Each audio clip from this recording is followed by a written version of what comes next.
Title: The boy who whispered light the walls of Brighton Children's Hospital tried their best to feel warm. Cartoon giraffes, sleepy stars, clouds with shy smiles, all painted in soft pastels. But no amount of cheerful paint could mask the silent ache that lived there. Especially not in room 412. That room didn't have the beeping toys or the sound of cartoons playing in the background anymore. It had silence. A silence heavy enough to crush breath. Doctor Christopher Harlan stood at the edge of the hospital bed, his shoulders hunched, his hands trembling ever so slightly. He was no stranger to suffering. As one of the top pediatric oncologists in the country, he'd seen more than most. But this was personal. This was his own son. Eli Harlan, just 8 years old, lay there motionless, pale, bald. So still it made Christopher's chest feel hollow. Acute myeloid leukemia.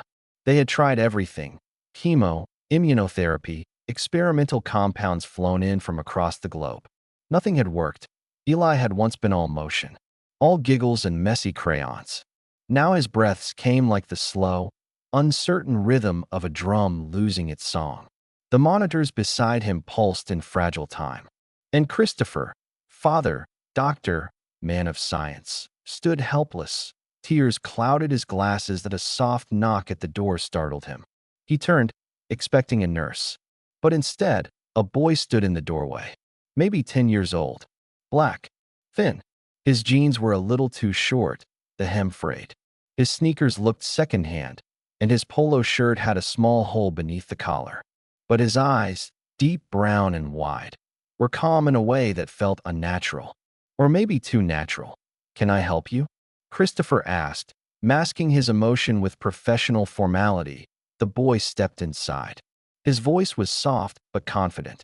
"I came to see your son." Christopher frowned. "Eli isn't taking visitors." "I know," the boy replied, "but I know how to help him." It was said so plainly, without arrogance or hesitation, that Christopher actually laughed, bitter and weary. "You know how to cure cancer?" "I know what he needs," the boy corrected. Christopher's face hardened. "Look, I appreciate the gesture, but I've spent the last 2 years trying everything. I've consulted with specialists on 3 continents. This," he gestured to the motionless child, "this isn't something that gets fixed with good intentions." "I'm not here with intentions," the boy said. "I'm here with a message." "Message from who?" The boy hesitated. "From what's waiting behind the light." Christopher exhaled sharply, rubbing the bridge of his nose. "What does that even mean?" "It means he doesn't want to leave." "Not really. But he doesn't want to stay if he thinks it'll break you." That made Christopher freeze. "I was sick too," the boy said. "Worse than Eli. They thought I'd never wake up. But I saw something. Not like a dream. More like a feeling. It told me I wasn't finished yet. That I'd come back for someone else." He walked slowly toward the bed. "Stop." Christopher's voice cracked, but the boy didn't. He reached out and gently took Eli's hand. "He's scared." The boy whispered, eyes never leaving Eli's face. "Not just of dying. Of you. Of disappointing you. Of seeing the sadness you won't let anyone else see." Christopher's throat tightened. "What's your name?" "Jaden," the boy said. "Jaden Ellis." Jaden placed his other hand on Eli's forehead and closed his eyes.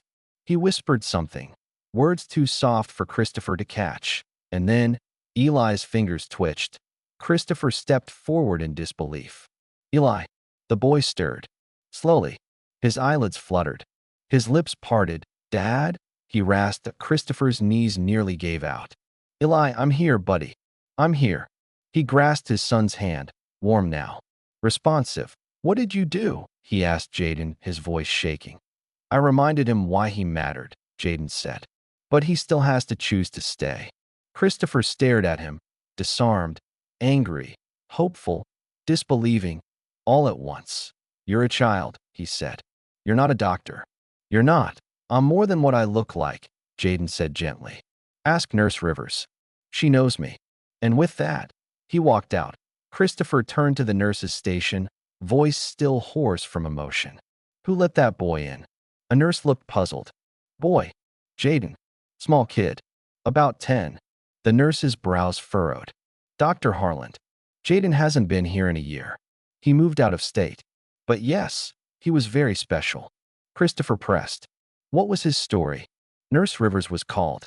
Her eyes softened at the mention of the name. Jaden came in when he was 4. Total system failure. No diagnosis. He was in a coma for almost a year. We called him our sleeping light. What happened? Christopher asked, breath bated. One night. No warning. He woke up. Just sat up and said, I remember now. Doctors couldn't explain it. They called it spontaneous remission. But his mother said she felt something in his room the night before. Like warmth. Like a presence. Jaden called it the light. Ever since then, he's asked to visit sick kids. Not every time. Just when he says he needs to. Christopher sat in stunned silence. And does it work? She shrugged. Some kids get better. Some don't. But the ones who do? They say the same thing. What? That he reminded them they weren't alone. The next morning, Eli was better. Not healed. Not miraculously free of disease. But better. Smiling. Talking. Eating crackers and asking for cartoons. Laughing at nurse jokes. For the first time in over 6 months, he was himself. Christopher spent the night scouring records. No medical change. No last-minute trial. But his son was recovering. And all he could see in his mind was that boy. Jaden.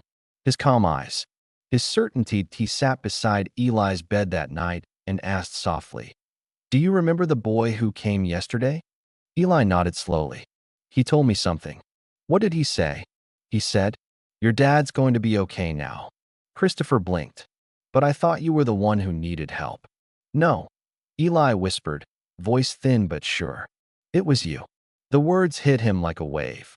All these years he had poured everything into saving other people's children, and when his own child fell ill, he carried the burden alone. He had believed in science, in charts, in molecules, but somewhere along the way, he had stopped believing in connection, in the intangible, in the warmth of hope. And now his son had been reminded. And so had he. Weeks passed. Eli was stable.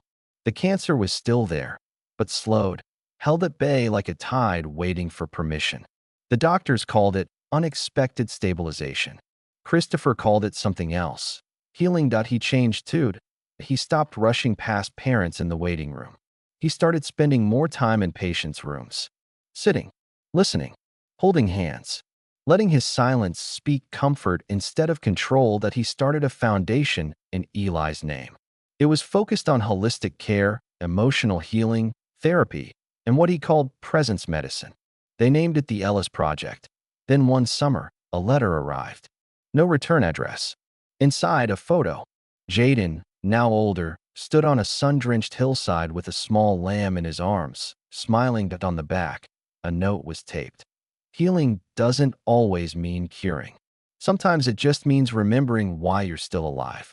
J.E. Christopher framed the photo and placed it in his office beside a picture of Eli holding a toy stethoscope. Today, Eli is in remission, and Dr. Christopher Harland, the skeptic, the scientist, tells new families in quiet rooms the story of a boy who wasn't a doctor, wasn't famous, but who reminded him that medicine may treat the body, but love, presence, and belief, they awaken the soul.